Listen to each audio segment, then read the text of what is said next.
Okay. Welcome to Porchlight Letters podcast number 2484. And today we're talking about every clue tells a story and every story connects us. Genealogy is one of the few hobbies where you can feel like a detective, a historian, a puzzle solver, and storyteller all at the same time. And considering the fact that I like all of those things, I love mysteries, I love watching them, reading them, partaking in mystery games. I love history, reading it, looking at it, going into a museum and walking through and learning about it. I love to solve puzzles. I'm huge on logic puzzles, and basically I just have one of those variety books with a whole bunch of puzzles in. I love to solve puzzles. And storyteller, I'm there every single time ready with a story. So these are things that I love, and genealogy is one of the few hobbies where I can do all of this together. I can be the detective, I can be the historian, I can be the puzzle solver, I can tell the story, all at the same time, all while looking for ancestors, not just my own ancestors, but for clients as well. So one day when you're searching through a census record looking for a missing ancestor, next you're trying to piece together why a family suddenly moved across the country, changed their last name, and disappeared from records altogether.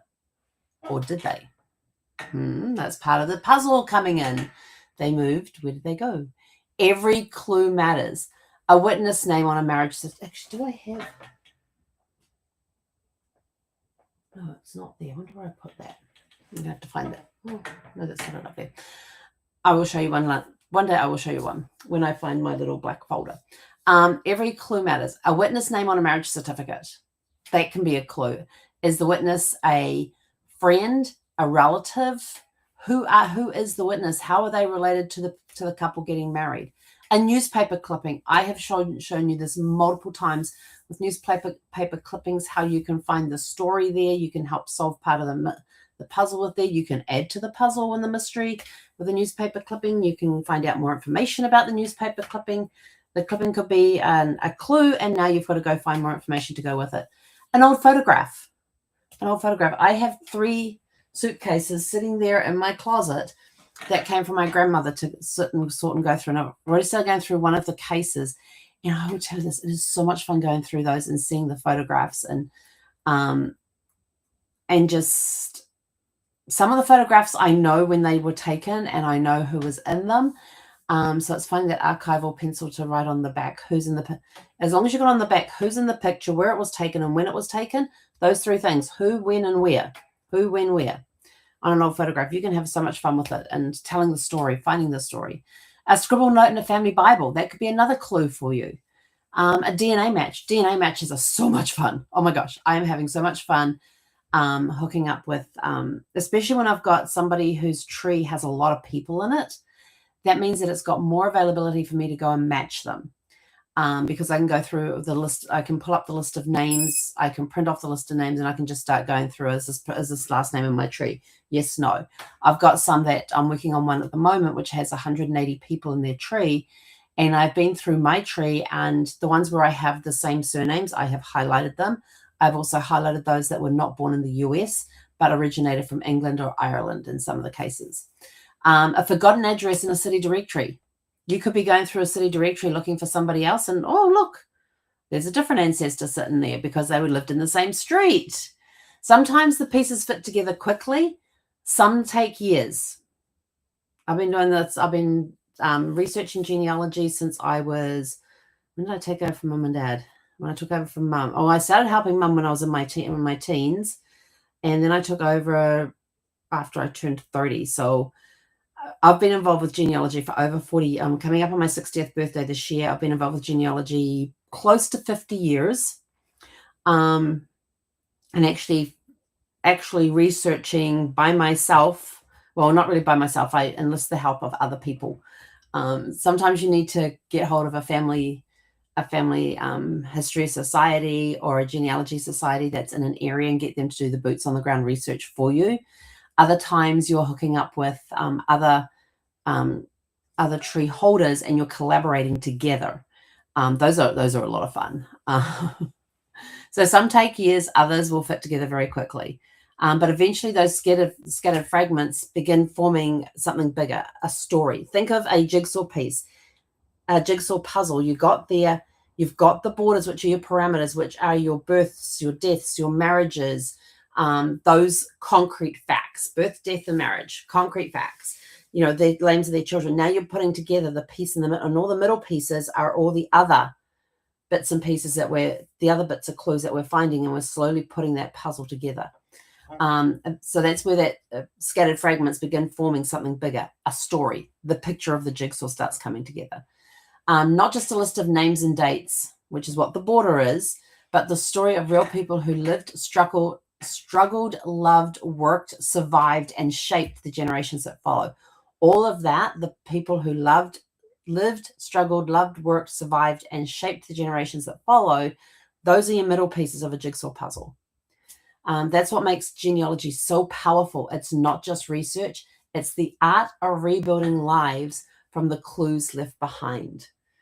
And you want to leave clues for your future generations. Just remember, my friend Francesca once told me, she says, we are the ancestors of our future generations. What clues are we going to leave them, or are we going to leave them a story? So think about that. Are we going to leave them a story, or are we just going to say, they can figure it out on their own? I got them this far. They can take the rest of the way. While you're here, tell as much of your story as you can, so they don't have to go searching for it, because some of the stories are not online. There's nowhere that they're recorded. The only place they're recorded is here. So get it out of here. Get it on paper. Write it down. Do a video of it. Write a song about it. Write a poem about it. If you need help writing a song about it, go scan this thing here and set up a call with us, and let's get talking about that. We've actually got a package now that we're in the process of putting together, where you will get a hang on, I have to find it now. Where is it? Where we're only accepting 4 clients a month to do this, but we're going to take you through some questions to pull out the stories that you want to tell in song, and then we're going to do some legacy songs for you. If you want to know what a legacy song sounds like, write down in 3 days. On May 24th.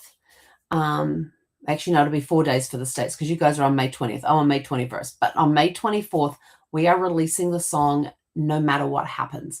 That is the story about the night that Brad passed, about what happened before he passed and after he passed. It is a very powerful song. I am very proud of the song. I've got my my singer, Tui Ross, is singing it, and she does a phenomenal job with this song. We had an AI open office last Friday, and I was walking them through how you can take stories, just everyday stories, and turn them into songs. And we had a lot of fun with that. We did. I had the song that I had released on Mother's Day, which was Have a Super Fantastic Sparkling Mother's Day. And I ended up taking it, because it's just a little short song of less than a minute.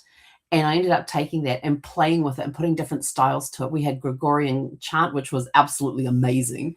We had pirates singing it.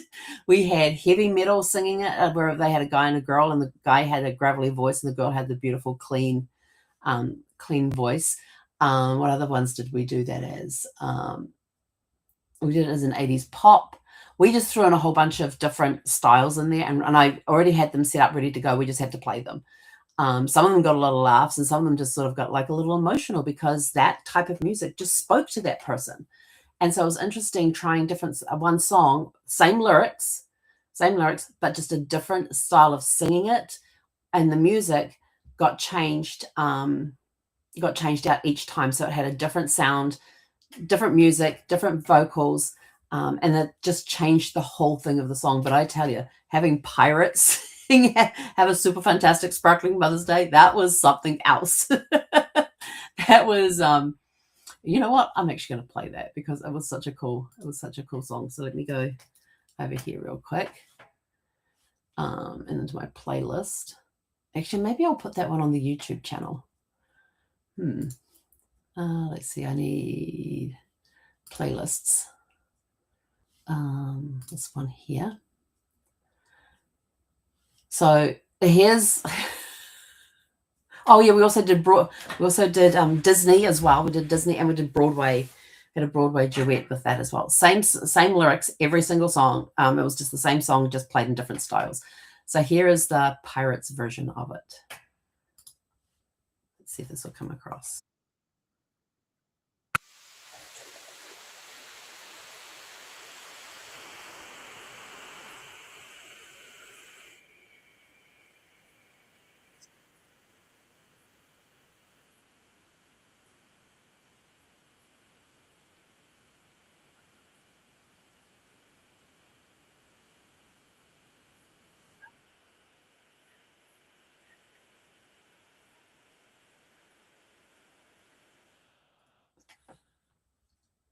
So now you have heard pirates sing "Have a Super Fantastic Sparkling Mother's Day." We had a lot of fun doing that on Friday, and so at the end of the demonstration on how all of this works and the process I went through, they got to hear "No Matter What Happens" by Tui Ross. They got to hear that for the first time because it's not being released until the May 24th. It'll be released on Spotify, and I can't wait for that one to come out. And from what I could see on my screen, because I was sharing the screen at the time, but for what I could see from everybody's faces, there were a few tears being shed on that one. So, and I was trying to hold it together as well.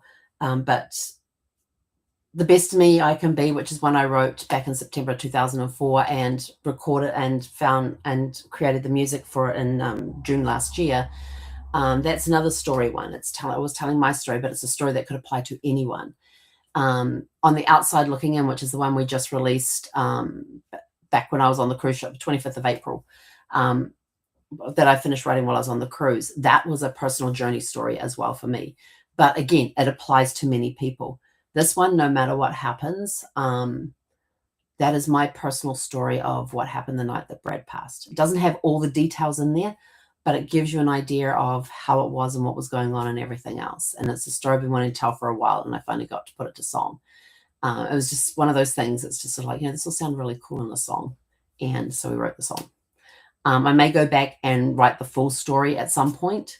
I kind of have the full story written, but I may go back and do that. But remember, every single piece of information that you find is part of the puzzle.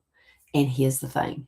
With genealogy, the puzzle will never, ever, ever be completed in your lifetime. It may never be completed in your descendants' lifetime either.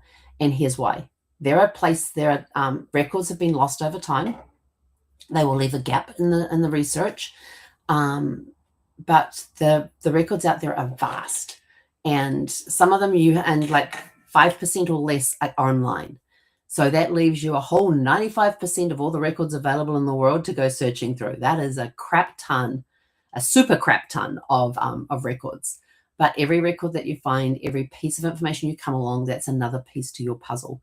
So go out and have fun playing detective, historian, puzzle solver, and storyteller all at the same time as you research your tree.